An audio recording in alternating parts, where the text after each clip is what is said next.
you'll have my vote. In other words, there are just some songs that should not be covered. I mean, that one comes to mind, like as Tony said. The other one that comes to mind, because I heard it mangled recently, was Judas Priest's Painkiller. Just, people, trust me on this. Don't play it. If you're holding a guitar right now in your hand, don't even do it, because you might be able to play the riffs, but your singer cannot sing it. Okay? Can't do it. Another thing, well, actually, since I've started off on a complaining note here, let me just go right into the subject of tonight's show, which is dinosaurs. Now, you say to yourself, how can even Mr. Garner complain about creatures that have been dead for 60 million years? No, I'm not complaining about the dinosaurs per se. I love dinosaurs. Ever since I was 5 years old, it was actually a little book about dinosaurs that my dad got me when I was sick at home with the flu that sent me on my lifelong love of horror, science fiction, comics, and all things imaginative. It is in defense of dinosaurs that I'm going to complain, specifically against National Geographic magazine. Now, Chuckles, before the show, we were getting ready to go, he anticipated my complaint. National Geographic magazine, let me just make clear, up until this issue, I have never had a problem with. I mean, this is the magazine that gave us, pictures of, naked African women, Yeah, in the libraries of your middle school. Thank you, Chuckles. In the library, in our schools. I mean, you needed an ID to buy Playboy back in the day. Some old timers will remember.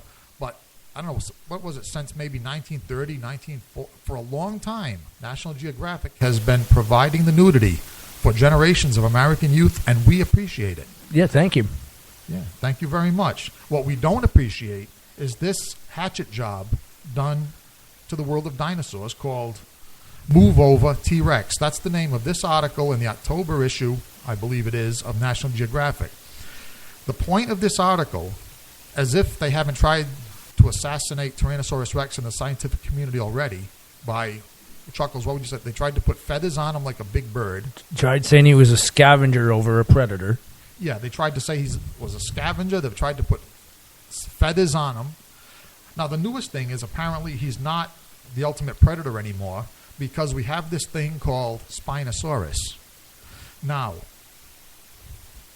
I'll take it from the top. The Spinosaurus is a creature. It's 50 feet long from the end of its snout to the end of its tail, okay? Tyrannosaurus Rex is the largest skeleton they ever found was 41 feet from nose to tail.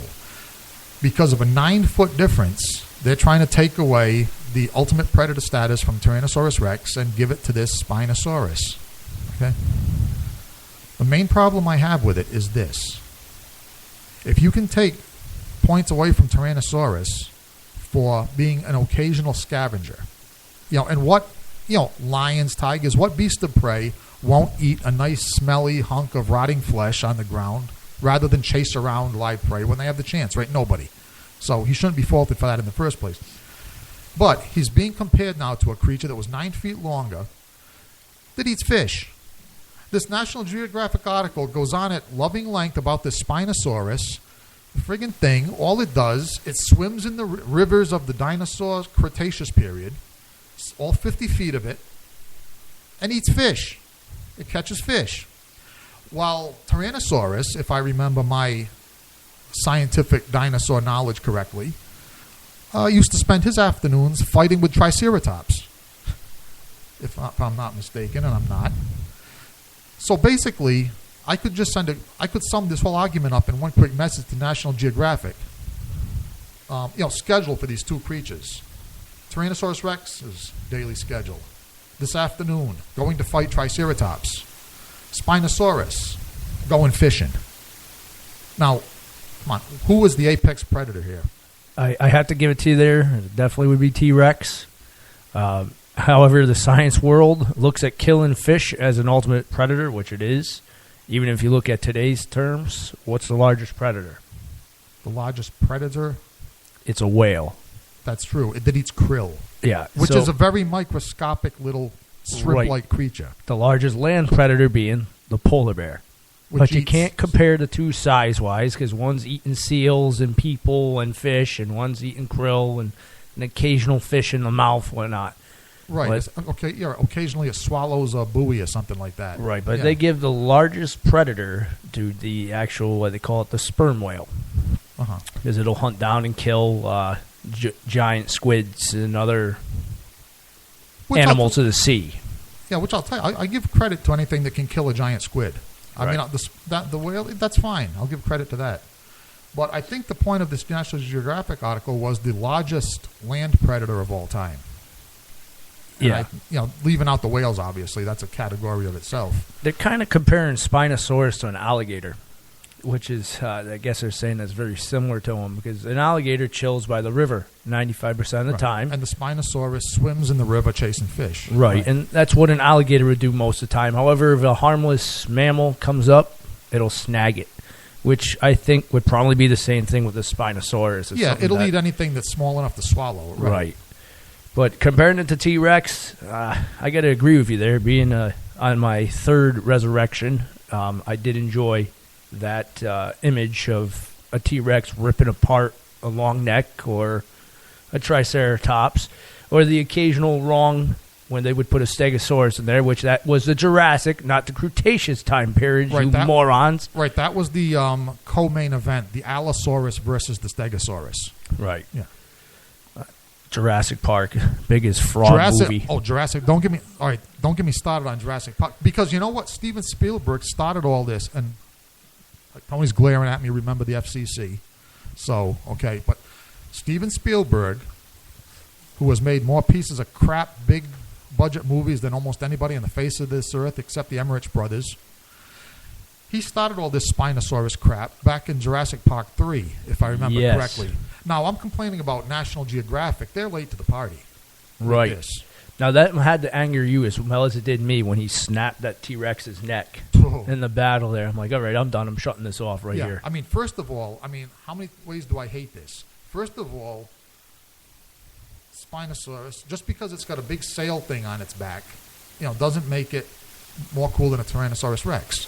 Second of all, in that Jurassic Park 3 movie, and like you say, the reason, we either shut it off or threw things at the television was because, if you remember, when that fight started, the first thing that happened was T-Rex lunged at that Spinosaurus and grabbed it by the throat.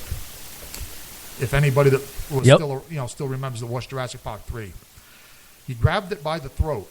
Now, in any reasonable presentation of two carnivorous animals in combat, people that know pit bulls, people that know lions, alligators, when a carnivorous animal grabs its victim by the throat, it doesn't let go. You're done. You're drowning on your blood. You are done. It is going to hold on until you rip your own throat out trying to pull away from it. That's what happens. Because of I don't know. Now, T-Rex, you would think you could sign a better contract than this in a dinosaur-based movie. I don't know. Was it in T-Rex's contract he had to let this stupid thing go? I don't know. I think he needs to go back to the movie Carnosaurs. There he was heavily recommended, and he was still the top of the food chain. Yeah. Yes, I said Carnosaurs, folks. If you ever watched that movie, I'm sorry. I really am sorry. Yes, we apologize for even mentioning that movie or any of its sequels on this show. Remember the cover to that? It showed like a T-Rex eating this hot chick in the background. Like, I remember flipping over the VHS. Now, yes, this is aging myself, and seeing that picture there saying, man, I really want to see that hot chick get eaten by the T-Rex. It never happened. False flipping advertisement to the max. And I think I'm going to sue him. I think you should. But the point is that at least that movie gave Tyrannosaurus Rex the prestige it deserved as, the master predator. Right, and eating hot blondes where they deserve to be in a T-Rex's mouth. Right, we're going to stop right there, Chuckles, because I can see you're becoming aroused, and I don't want anything more to happen in this studio on my show than has happened so far. Well, when he's done with it, technically whatever half's left, I get you. That's right. I knew we were going there. That's why you spend a lot of you've taken several junkets to the African safaris, haven't you? I might have. Yeah. And you pay particular attention when you hear about a lion savaging one of those African pygmy women, don't you? Oh, man, do I. Then I have 2 women that I'm with. It's like Yeah. I'm cheating, but I'm not. Yeah, okay. Yeah, Tony Jones, break to some music right now. Right now, let's go to Burial's Blade from The Sword here on the Haunted Cabaret on Rhode Island Free Radio.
Okay.